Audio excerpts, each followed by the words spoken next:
You know that feeling when you're home alone, but you don't really feel alone? This story is exactly like that, but 100 times worse. So a few years back, my parents went on vacation, leaving me to house sit their two-story place. For the first couple of days, it was fine, just me, myself, and I, but the silence started getting to me. You know how it is? Every creak and groan of the house starts to sound like something else. So I called up my cousin and invited him over. I was just craving some company, someone to break the quiet. Now you have to picture the layout of the living room. We were parked on the couch, totally absorbed in some Xbox game. To my left, there's a staircase that goes up to the second floor. From where I was sitting, if you craned your neck just a bit, you could see right down the upstairs hallway. It's a long, straight shot from the top of the stairs. We're deep into the night, probably 2 or 3 in the morning, controller in hand, eyes glued to the screen. The only light in the room was the glow from the TV, casting long, dancing shadows everywhere. The house was dead quiet, except for the sounds of our game, and that's when it happened. Out of the absolute corner of my eye, just at the edge of my peripheral vision, I saw something. At the top of the stairs, a face.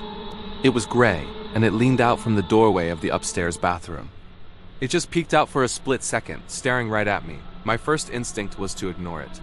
You know those little flickers of movement you sometimes see, those eye floaters or shadows that your brain plays tricks on you with? I immediately chalked it up to that. I didn't flinch, I didn't snap my head to look, I didn't even breathe differently.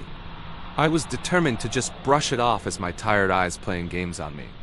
I just kept playing, acting like nothing had happened at all. 1 second passed. 2 seconds. 3. Then my cousin, without taking his eyes off the screen, just says, "Did you just see that?" Man, the second those words left his mouth, my blood ran cold. My heart didn't just sink, it plummeted into my stomach. We slowly turned our heads and looked at each other. The look in his eyes, it was the same shock and disbelief that I was feeling. We both knew without saying another word that we had seen the exact same thing.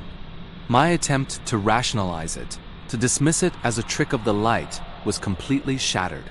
Him seeing it too made it real, and that was terrifying. What did you see?" I managed to ask, my voice barely a whisper. He described it just as I'd seen it. A face, he said. At the top of the stairs, it just leaned out and looked at us. The most unsettling part, the detail that still gives me chills to this day, was how it moved. It wasn't someone standing up and peeking around the corner. It was low to the ground. As we pieced it together, we realized its head was level with the floor of the upstairs hallway, right at the bottom of the bathroom doorframe. It was as if it was lying flat on its stomach and just slid its head out from the doorway, looked at us, and then slid back out of sight. The images burned into my mind, a gray-skinned face with what looked like stringy black hair, just appearing and disappearing from the shadows of the floor. For a moment, we were both frozen, just staring at each other, the game completely forgotten.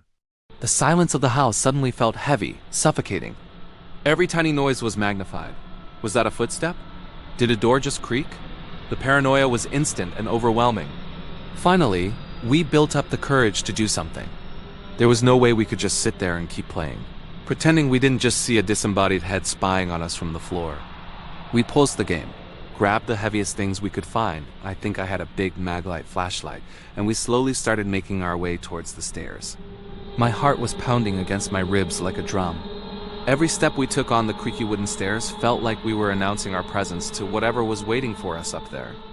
The air got colder as we ascended, or maybe that was just the fear. When we got to the top of the stairs, we stopped. The hallway was dark, empty. The bathroom door was slightly ajar, just as it had been. A sliver of blackness yawned from the opening. We stood there for what felt like an eternity, just listening. Nothing. Absolute silence. Taking a deep breath, I pushed the bathroom door open with the flashlight. I swept the beam of light across the small room. The shower curtain, the toilet, the sink. Nothing. We checked behind the curtain. Empty. We checked the small linen closet. Just towels and toiletries. My parents had left some luggage in there too, so we unzipped every single bag, our hands shaking, half expecting something to jump out at us. But again, nothing. We checked every room on the second floor. My parents' bedroom, the guest room, the office. We looked under beds, in closets, behind doors.